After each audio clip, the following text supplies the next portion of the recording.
Welcome to Unbelievable Stories. Today's story is full of shocking twists and real drama. Subscribe and like to stay updated. Let's dive in. I had just walked inside, shaken off the light rain, and was about to open my front door when I heard a voice from the shadowy end of the porch. "I don't want to startle you, my name is Sophia Walker." The voice had a gentle, almost musical quality that sent a pleasant shiver through me. "You did startle me, but only for a moment. Let me just unlock the door and get some lights on." I eventually opened the door and illuminated the entryway, then turned to the woman waiting on the porch.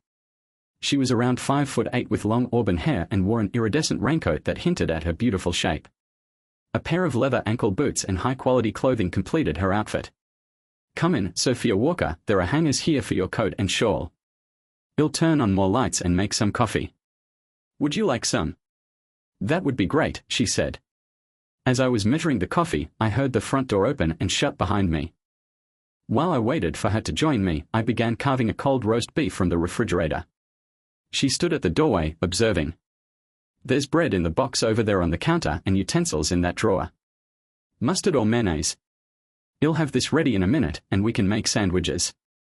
Half an hour later, we were finished with our supper. "Now, Miss Sophia, what can I do for you?" "It's Ms. Walker, at least for a while yet. I was in town and saw you're classified at about a room for rent, along with sharing utility costs. Is the room still available?" "Yes, it is," I said. "Actually, I have 2 rooms available. I need to rent both if I'm going to make it here. There's a half-bath shared between the rooms, so if you move in, you'd share it with another tenant when one comes along. Since you're the first to respond, I'll let you interview anyone else who applies. If you have serious reservations, I'll hold out for someone more suitable." "How much is the rent?" $500 a month plus $50 for the phone, and you cover your own long-distance calls. You'd pay a quarter of the electric bill if you're still here this winter. It's the same share for heating. You'd have full kitchen privileges as long as you wash up after yourself. I have plenty of dishes, so you're welcome to use them. By the way, I didn't see a car outside." "No car, I came by rideshare car." "My bags are in the hall," she stammered. "Actually, if the other room is still open, I'll take it as well. Let's make it an even $1,000 a month, and I'll handle my own phone bill. If I'm still here through winter, that should cover my share of the heating costs. I don't mind helping with the kitchen and doing some cooking. Would that arrangement suit you? It looks as if this is my lucky day. You are the answer to all of my prayers. If you don't have a car, you can use mine for errands, etc.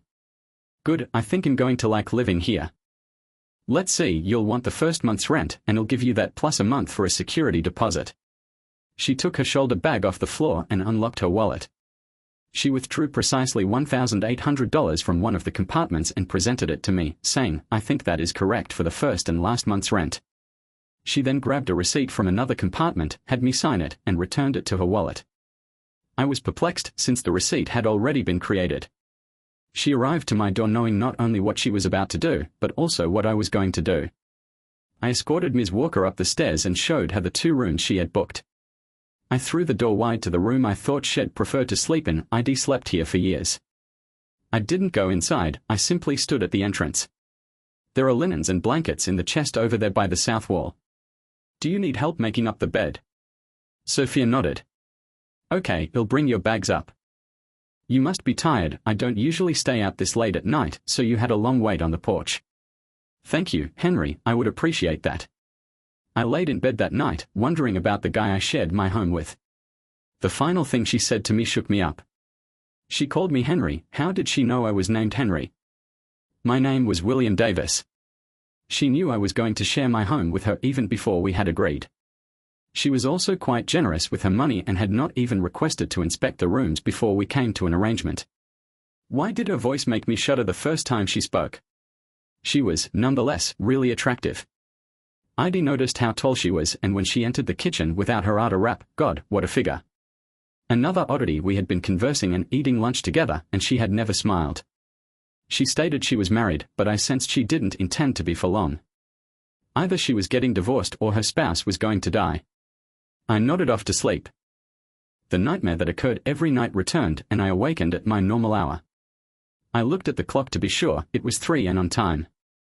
I put on my robe and sat in the easy chair I'd brought into this room when the dreams first began. I heard my flatmate shift about in the room right over my head. She was up to walk across the hall to the bathroom, or she couldn't sleep at all. She couldn't remember what happened in that room 4 years ago, could she? Maybe the hatred and wrath had crept into the walls and come out to annoy the person who now inhabited them. I know it disturbed me when I returned home after being put up for committing serious physical injury to my wife's boyfriend. I discovered my wife, Sarah, in bed with someone I considered a great friend. I had pummeled him all around the room as Sarah screamed for me to stop. I finished it by throwing him down the stairs. My old buddy James Millen never walked again. When I returned home from jail 3 months ago, I attempted to sleep in my old bedroom. That night, the nightmare began and I never returned to the room. In fact, I did not spend the remainder of the night there. Did Sarah sleep in the room when I was imprisoned? She had resided in this residence while I was in prison awaiting trial. I shouldn't have been in prison, but I had repeatedly threatened James and Sarah and been outspoken about it. The state believed I posed a danger to James, so they set my bail so high that I couldn't afford it, and I remained detained until the trial that sent me away. I divorced Sarah as quickly as possible, but it took many months, and I had no contact with her once it was finalized.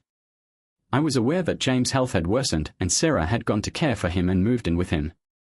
When I returned home, one of my few remaining acquaintances in town informed me of this. I would admit that Sarah had kept the home up, so I had something to return to. I'm not sure whether she would have been given this position in the divorce settlement if she had asked for it. It was mine long before I met Sarah, and my lawyer assured me it would remain with me under those conditions.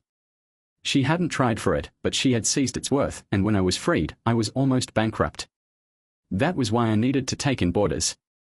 I had previously worked as a newspaper reporter and was now attempting to re-establish myself by writing articles and essays for various magazines. I also had the manuscript of a book I was working on. I knew precisely what I was going to write about during the months I was confined, and the book was coming along well.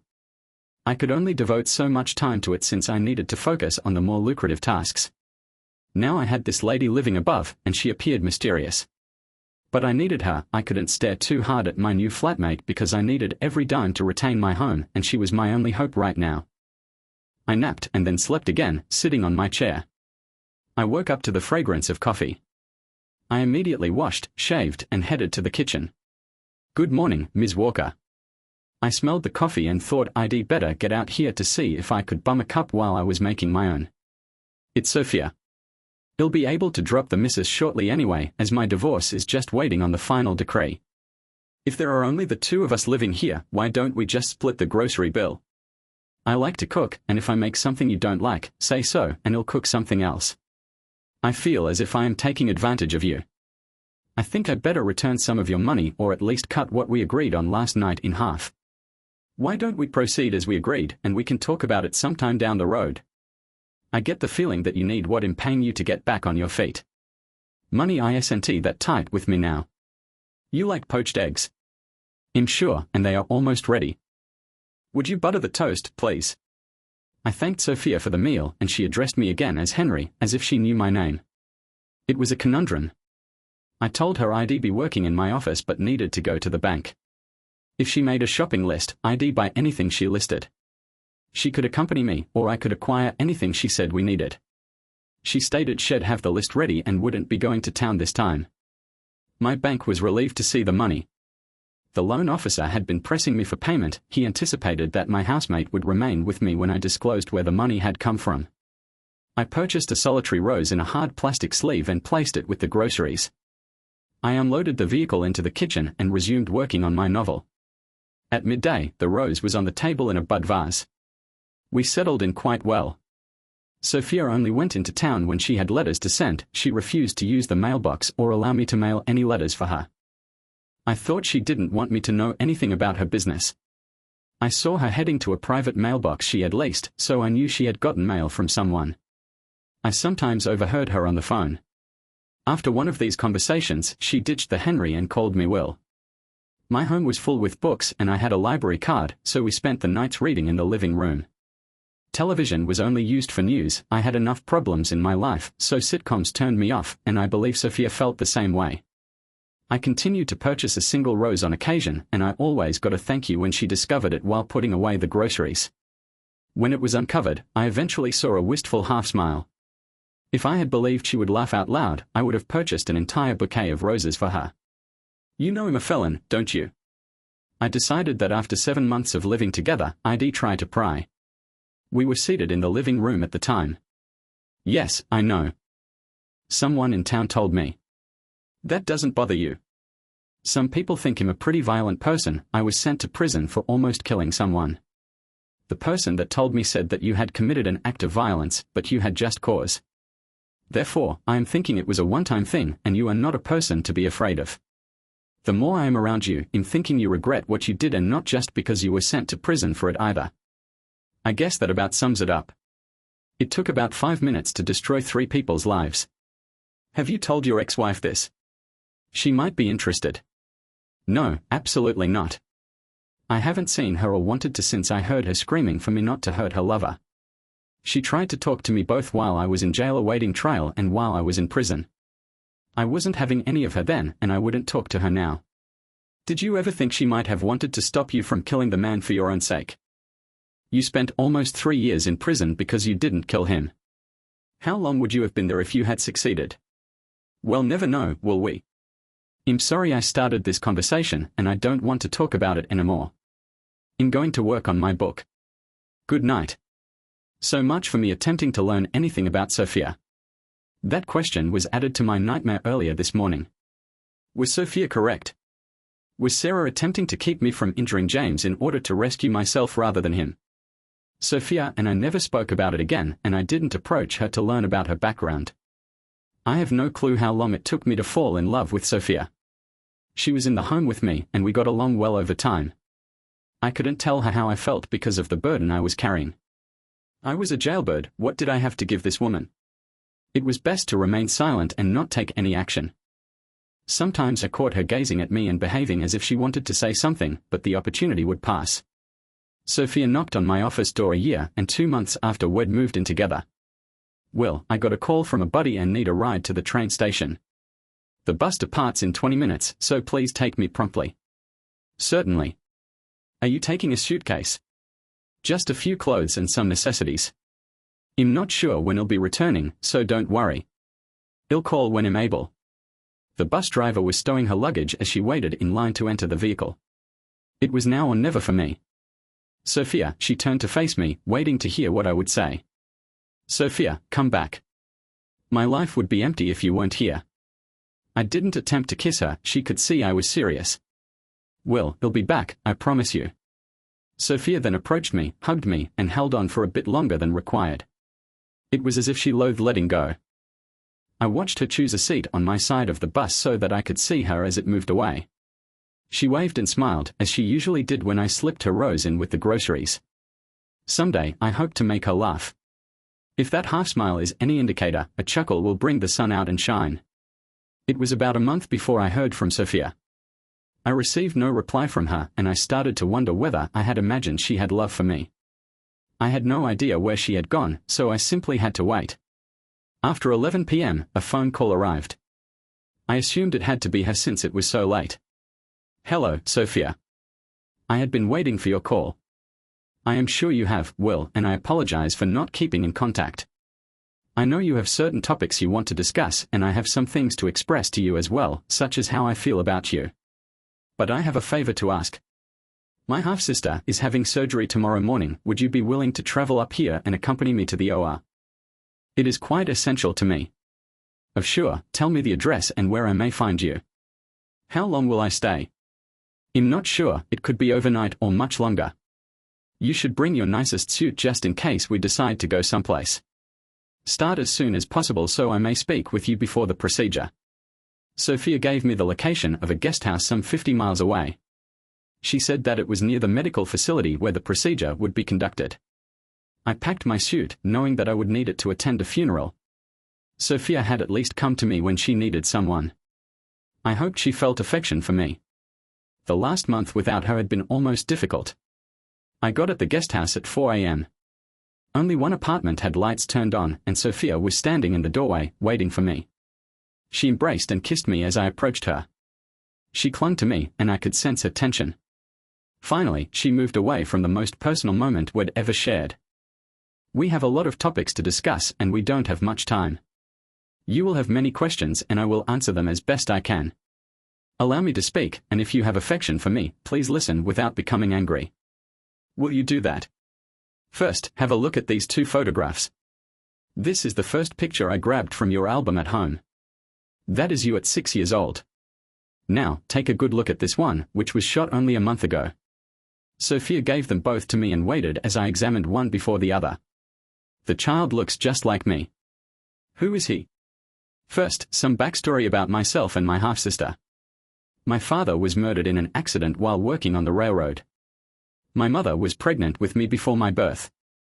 My mother married my father's buddy and got pregnant with another daughter as quickly as possible. Sophia observed me as I took in what she had said. I sat quiet while I gazed at her. So, Sarah, is my ex-wife your half-sister? You're also telling me I had a son with her, is that it? That is it. There is much more, but we don't need to go into that right now. Sarah may be one of those individuals who can love two guys profoundly, or at least pretend like she does. You are one, while James is the other. If you understand that, he'll tell you that she and James both claim to have never blamed you for what you did. She has accepted full responsibility. I sat through it, thinking that the only way I could be happy in the future with Sophia was to do what she wanted. Sarah has a brain tumor and is unlikely to survive the operation this morning. 1. She may recover completely. 2. She may be reduced to the status of a vegetable. And 3. She may die. She continues telling her doctor that if it looks like option 2, she wants it to be option 3. He may possibly do that, since he seems to be quite attentive to his patients. Now I'll tell you about your son. Sarah was pregnant when you discovered her with James, but she was unaware of it. She was still married to you at the time and had not divorced until after the kid arrived. She called him Junior with conflicting feelings, some hatred for you, some affection. She thought that, as destiny would have it, James was the father. That is, until the kid was approximately 4 and James insisted on a paternity test. As little Henry grew older, it became more clear that he was, in fact, yours, as proved by the paternity test. Now, if something happens to Sarah, I become Henry's temporary guardian. You are labeled as the biological father, and he has the same name as you. If the procedure does not go well this morning, I will bring little Henry home with me. Will you have an issue with that? I shook my head no, I was unable to speak. I was at a loss for words after being bombarded with data during the previous half hour. Sarah would want to visit you before the procedure. She wants to apologize to you for the disaster she has created in everyone's life. Could you listen to her? Sophia didn't beg, but she did want me to talk with Sarah. Yes, I will. I do want to seek for her forgiveness for being such a badass all these years. Thank God I'll get the opportunity, maybe you'll be able to get rid of some of my nightmares. Sarah will be going into surgery with my blessing. I took a break. Will I see James? He will be with her this morning, as I predict. Can you manage this without losing your cool? Yes, I can for Sarah, and especially, I can for you. Good. Let me get a little rest.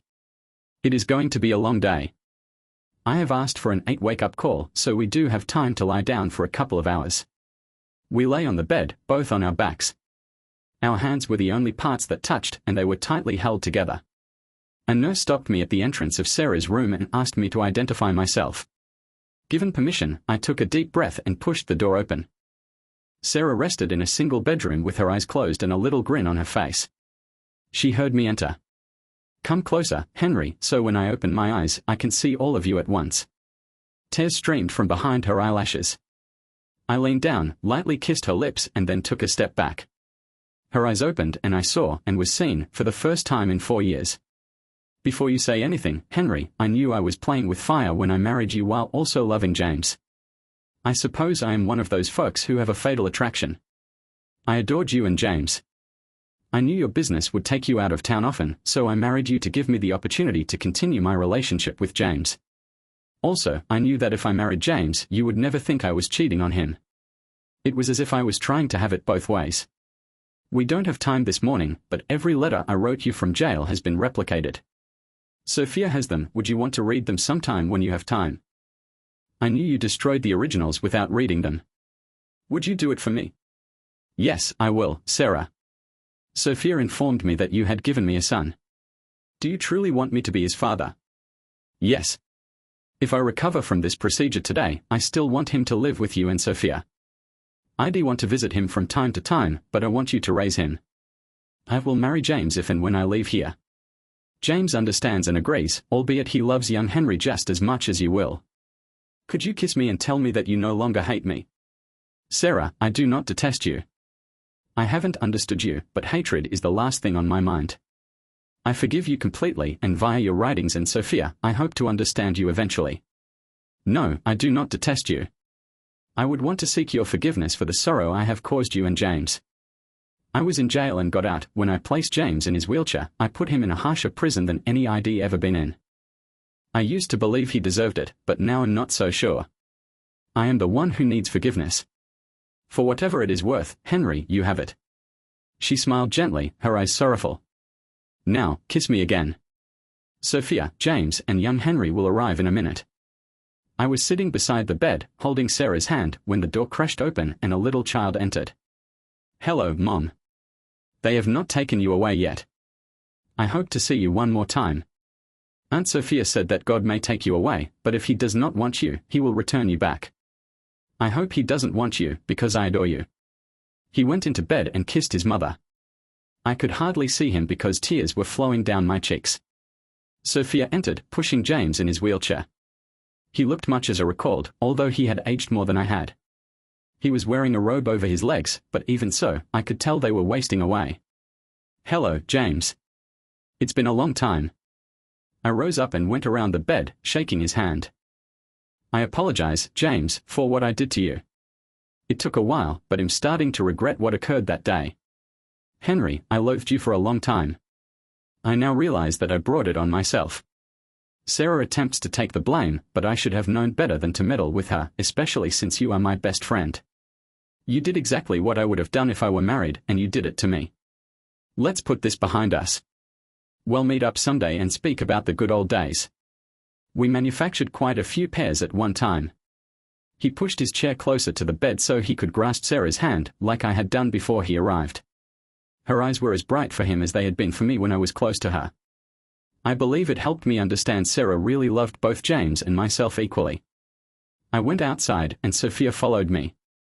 Will, would you consider marrying me? After a month apart from you, seeing you this morning confirms my love for you. If something happened to Sarah, we'll have young Henry with us.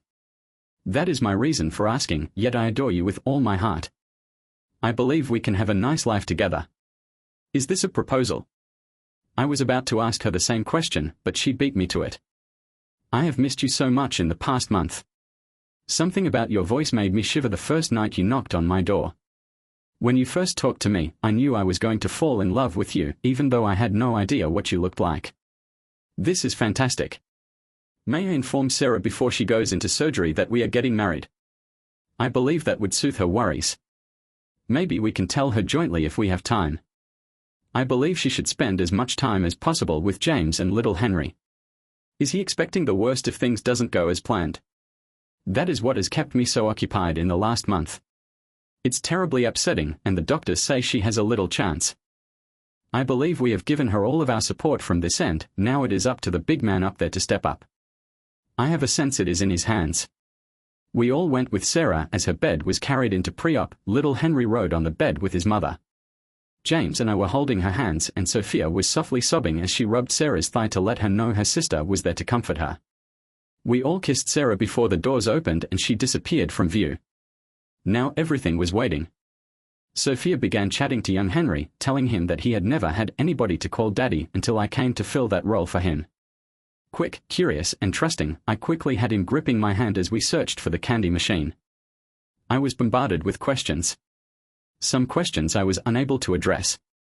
I might have lied or fudged the answers, but instead I just responded, I don't know. When we returned to where James and Sophia were waiting, young Henry stated, my new daddy doesn't know the answers to many of my inquiries. He promised, however, that we would discover the answers jointly and would both know them. I believe it is really good of him, Aunt Sophia. Sophia surprised me with a full-blown, down-to-earth, I love you grin. I must be doing something correctly. If this son was the road to her heart, I could live with it. At 2 p.m., one of the physicians informed us that Sarah was doing well and that the team had not discovered any significant complications so far. It would be another hour and a half before they could seal her skull up. The lead surgeon would come out and tell us his diagnosis at that time. It took 2 hours before he showed. He seemed really exhausted. The surgeon seemed quite fatigued. Overall, the procedure went well. We did discover one issue, a little part that we felt too unsafe to pursue. It's too near to a major blood artery and encircles a nerve bundle. We did all we could to ensure that the tumor would not return and develop again. We never know what will happen. We can make forecasts, but sometimes they are incorrect. We are now maintaining Sarah in a mild coma to prevent seizures. Working within the skull may create swelling, as it did when the tumor grew to the size that brought her here in the first place. She will remain in this condition for 4 to 7 days. You are welcome to come in and be there when we are ready to awaken her. Until then, there's no use in sitting around. You'd be better off getting on with your lives. Right now, I would say her chances of a complete recovery are great. James phoned his nurse, Peter, who transferred him and looked after his requirements at home. He offered if I wanted to remain at his home till Sarah woke up. I refused. I said that I was about to complete a book and wanted to be accessible so that my editor could contact me. He was curious and inquired what it was about. I explained that it had to do with my life while in jail. Nothing further was said. We gathered some of little Henry's clothing and the letters Sarah said were replicas of the ones I tore up while in jail, and we were soon on our way. Little Henry was eager to find out where he was going to live. I assumed Sophia and him had connected over the previous month, and he felt nearly as much affection for her as he did for his mother. Sophia informed me that Sarah was occasionally harsh with her kid and often criticized his conduct when he didn't understand why. She seemed unexpected in how she administered both punishment and tenderness. Sophia wasn't sure whether this was due to the tumor developing in her skull or if it was in her nature. Little Henry had always liked Sophia and understood exactly where he stood with her, so he was naturally attracted to her. On the walk home, he spoke about his kindergarten experiences and the people he met until he fell asleep. He was excited to enter first grade at the end of the summer. He appeared brilliant to me, but it may be because I wanted him to be. Just think, I had a son. Unbelievable. It was late in the evening when we arrived home. Sophia decided it was best for Henry to sleep on her bed for tonight. If he awoke in a different bed and place without his mother around, he would need at least one familiar item to cling to Sophia. I brought young Henry upstairs and roused him up enough to use the toilet before taking him into Sophia's room, where she was already asleep. I helped him strip and put on his pajamas before leading him around to where he could get in next his aunt. I bent down till he was staring up at me. I kissed him on his forehead. "Good night, son. I will see you in the morning." "Good night." He stopped, looking for an unknown term. "Daddy." My heart almost burst with joy. I was sitting in my office an hour later when I heard a quiet tap on the door. "Hello, may I come in? I've been lying upstairs, wondering whether you were serious when you claimed you loved me. I came down to make sure. I adore and want to marry you. Will you?" Instead of responding, she embraced me. Sophia was a tall lady, and as she curved her body against mine, I knew we'd be great together. The kiss included some passion, but not as much as anybody might have expected. We had lived in the same home for nearly a year, side by side, yet never met. I knew nothing more about Sophia than I did when she revealed who she was. That wasn't actually true, since I discovered she was my ex-wife's half-sister. Yes, I knew she had a lovely attitude and was cautious with her feelings. Look how long it took me to notice her grin. "This is my first time at your office, you know. I know you're a writer, you must be an excellent one who makes money at it. Recently, when I send you my house share money, it sometimes takes days for you to deposit it at the bank. It's starting to pay pretty nicely. I was successful before going to jail, and it took some time after I was released to regain my reputation. Right now, I have a lot of work ahead of me, more than I desire, until I complete my book, which should be soon, I hope." "What is the book about?" "Prison life, or more especially, what brought the convicts there in the first place. I used my own instance to demonstrate what can happen in 5 minutes to alter the direction of a person's life. All of the offenses I have described occurred in 5 minutes. I'm on the second case study in the book. The first involves a prisoner condemned to 1 year in jail. There are 7 examples in all, although I might have included more. The last example is of a guy who has been in the same jail for almost 40 years and will never be released. He received 2 life sentences plus 99 years. His was a heinous act, yet it only took 5 minutes or less to do. He arrived early to pick up his kid from school and saw his wife waiting for her in another man's vehicle. She and the guy were making out. When she saw the daughter, she got out of the vehicle. He became enraged and used his automobile as a weapon. His wife and daughter were slain, along with 4 other school children. Sophia stared at me, then at the floor. I get what you're saying. When we get to know one another better, I'll tell you about my life. All of this isn't beautiful, and I'm sad to report I've had my own 5 minutes. I've never gone to jail, but what I did might have landed me there if not for a sympathetic jury. We have a lot to discuss and learn about one another. For now, may I have one more kiss? The last one has made me want another. I was so unfamiliar to my kid in the morning that he had to familiarize himself with me. I quickly got him laughing when I used the pancakes I was baking to hit his plate, as if I were throwing a frisbee. Sophia had no somber aspects this morning either. She was enjoying the joking about I was doing, pretending as if I were Henry's age. God, was life wonderful. I left it to Sophia to show tiny Henry around the home. I did the outside afterward. An historic barn resided on the site since the 1800s. I told him I used to climb to the top while my father watched. Wow, far up there. I informed him that we had animals here at the time, including a horse, 3 cows, and numerous hens. I had a dog, too. Would I ever get another dog? A serious response, sure, he believed he would like it. I needed to send my manuscript today. I left Sophia to amuse young Henry. I could hear them talking and sometimes hear her humming. What a difference. Sophia contacted the medical facility to check how Sarah was doing. Everything was as it should be, nothing to report. I advised she phone James just to check in. The questions went back and forth. Sophia hung up the phone after a lengthy talk. Thank you so much for calling. How is tiny Henry doing? She inquired, checking in on how he was managing things.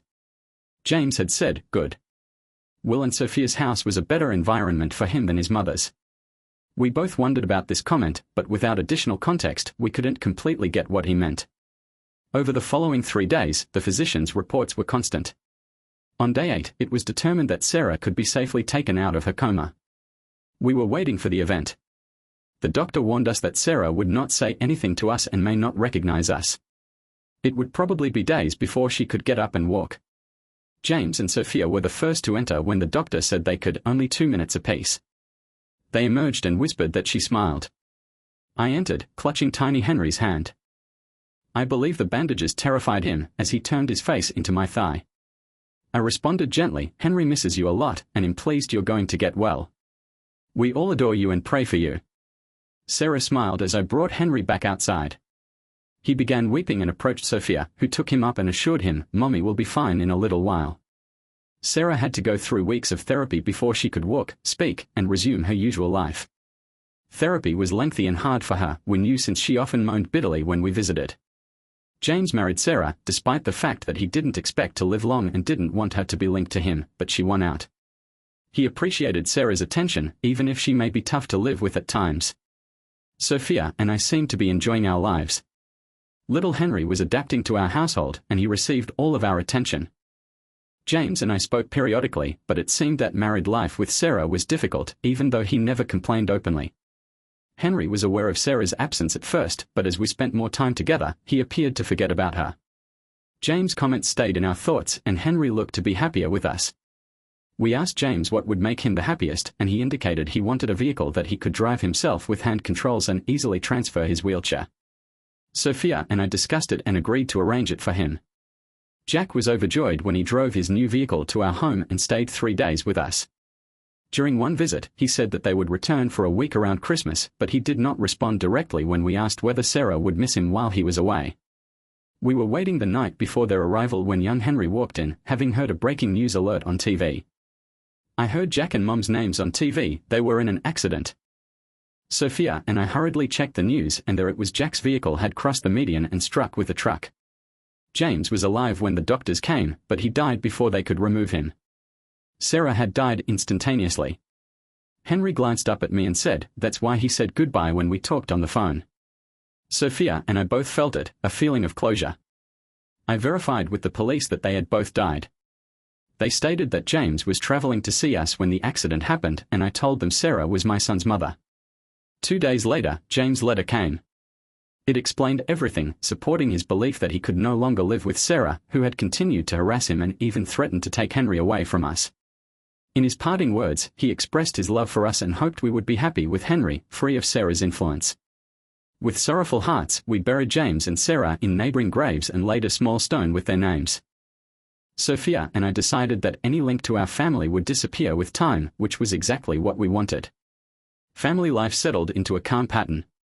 Sophia and I ultimately got married, and I formally adopted Henry. My book, which detailed my incarceration experience and the consequences of instant actions, became a big seller. Sophia ultimately recounted her own life experience with me, including the difficulties she had faced and the times of wrath that might have led her down the same road. We both recognized similarities in our situations and expressed gratitude for second opportunities. Our tiny family was complete, and Henry flourished alongside us. Life was finally good. Thank you for watching. Please share your opinions below and don't forget to subscribe. See you next time.